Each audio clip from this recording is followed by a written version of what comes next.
Good night, I guess. It's night after all. It's after 12.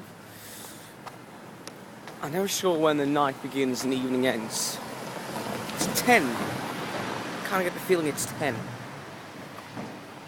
Anyway, on my way down here, I made a video about the SOPA PIPA thing. Talked about how it's bullshit when people say it's about protecting against terrorists. It's definitely a monetary thing, it's a financial thing. And that being said, I'm not a conspiracy theorist. Now, I know that there are conspiracies in the world. 9/11 was a conspiracy, not the type that conspiracy theorists think it is. I mean, conspiracy is basically a conglomeration, of people who are trying to achieve something, usually something bad. Now, in this case, Muslim terrorists that conspired to create an attack on American soil. By definition, a conspiracy. The ironic label of 9/11 truther is not one befitting of me, luckily. As you can see, my hair is very messy. It becomes the weather is so humid. The air is so humid. My hair always bundles up. So I don't know what to say. It's hard with my hair to actually be able to fix my hair. So on Wednesday, I'm going to cut it. It's going to be fairly short, I think. Not really decided 100% yet, because I've heard that I look good with long hair when it's not curled up in a ball like this. So I'm not really sure. We'll see exactly how that goes. Anyway, enough about my hair for one video.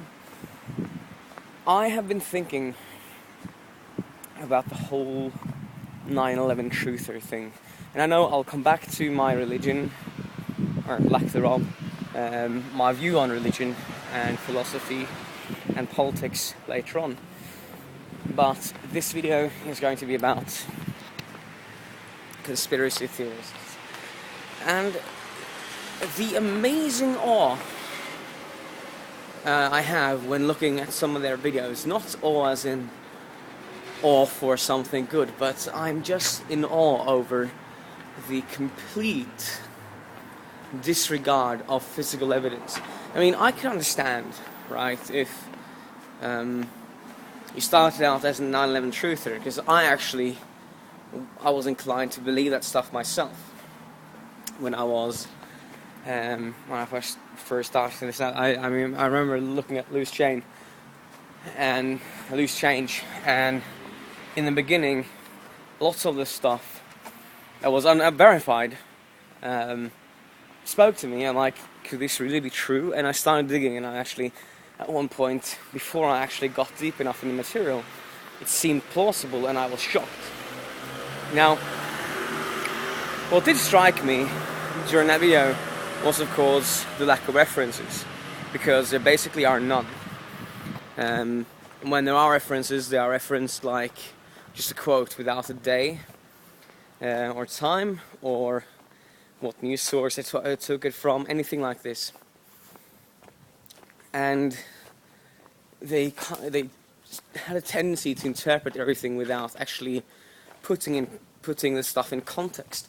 And I can understand if you look at something like this before you actually sit down and think about it, and how you can take this, as the Norwegians would say, for a good fish, meaning at face value. It's easy to do, it really is.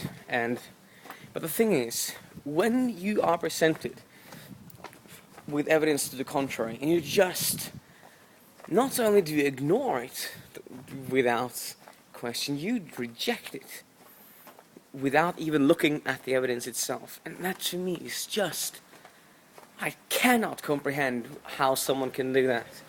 I can comprehend when it comes to religion. It puts a worldview in your path.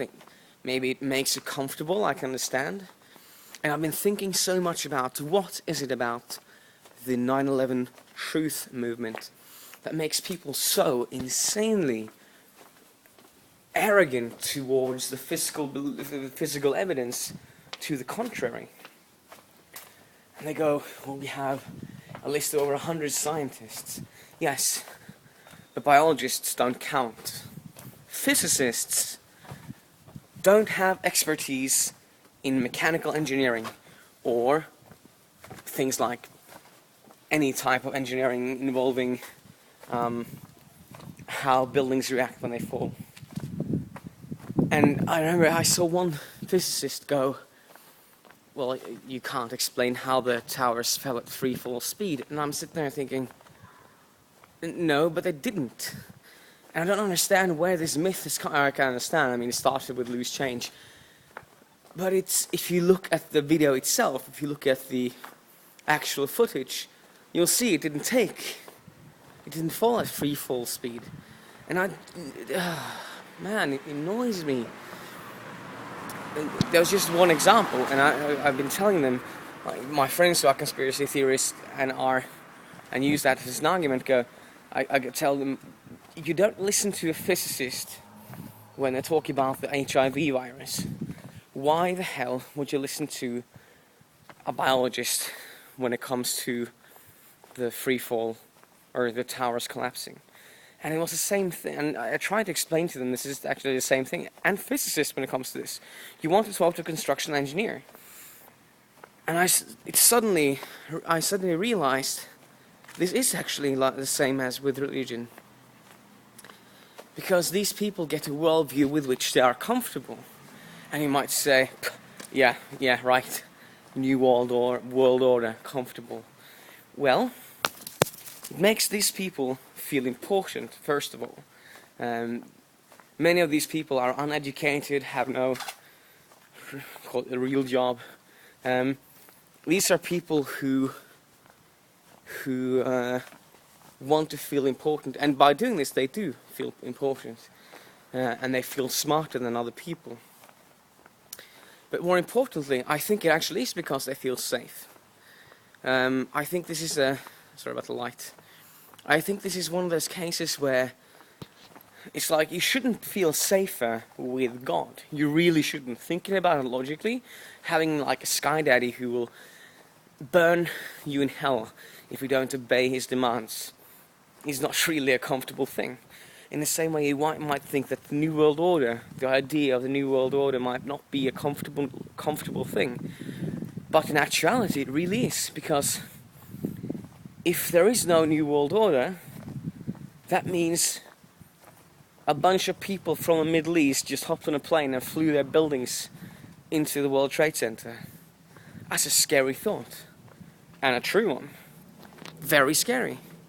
And I think actually that is the reason why so many people cling to this idea, because to them the idea of New World Order might be scary, but at least there's someone controlling everything, right? No random people can just show up after having a few plane lessons and then crashing into a building, right? Absurd. Absolutely absurd. But it happened, and that's the whole point. This is very scary to some people. Was scary to me as well. I couldn't believe it when I saw it, or I could believe it. It took me a while to comprehend what actually happened. You know what I mean? It was something that really touched me. It's the same thing about the bombing at July 22nd. I knew the second I saw, the second I realized what happened, well, I knew this was something the conspiracy theorists would go absolutely mental over, and they did. It might not have gotten as much press because it happened in Norway, and because the reaction from the government wasn't to say, alright, we're going to take away your rights. It was actually the opposite, to a certain degree, for the most part. More openness, more democracy, or at least keeping it at the same level. With the Labour Party, that means not enough, but still, you didn't really see an increase in the loss of life or rights during this time. And this is something that really, how should I put this? I think this was something which the conspiracy theorists hadn't taken into consideration. The fact that the reason why this happened in the US, not Norway, I'm talking about the removal of rights, is basically because the countries are so vastly different when it comes to tradition and history, but also because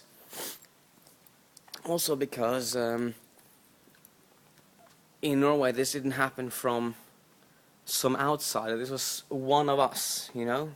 This was a white male in his 30s, stereotypical, quote-unquote, nice guy when it comes to our view of things. And I don't think it occurred to most people that this could happen by someone like him. I think most people would consider, like, if it happened by a Muslim, and I know Muslim people who said this as well, that if it happened to a Muslim, everyone was like, oh, thank God it wasn't a Muslim, because if it was, they were very, very afraid that life would get much harder for them. Okay, I got a bit off topic. Sorry, I'm home. Got a bit off topic, though in the same general area, and the sound is very loud inside this house, you know. I'll try to keep the volume down until I'm inside. Hold on. Scary.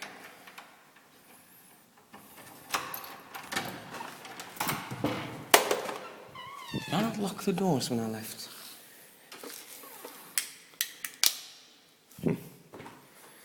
I did not apparently lock the doors when I left. Alright, anyway. So yeah, that is actually my take on why people stay conspiracy theorists.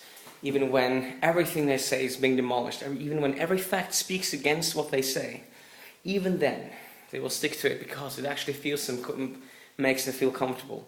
More comfortable than the fact that Muslims flew a plane into the Empire State Building. Sorry, the World Trade Center. I am going to upload this video now, and the one I recorded this morning. I might start, or actually no, I'm going to upload the video I created this morning now, and I'll upload this tomorrow morning. And whenever I make videos like this, I should probably sit down. Whenever I make videos like these, I make one in the morning before I go to work, or on my way to work, and then one on my way back home. So probably what I'm going to do is, the one I record in the morning is going to be uploaded when I get home from work, whenever that is, and the other one is going to be uploaded before I go to work. So we'll have like one video in the morning and one in the evening, or one in the afternoon and one in the night, during the night if I'm working late. So yeah, that's actually all for me, from me for today. Sorry this video became a bit longer than what I intended for it to be, but what can you do? Take care everyone, and have a wonderful time.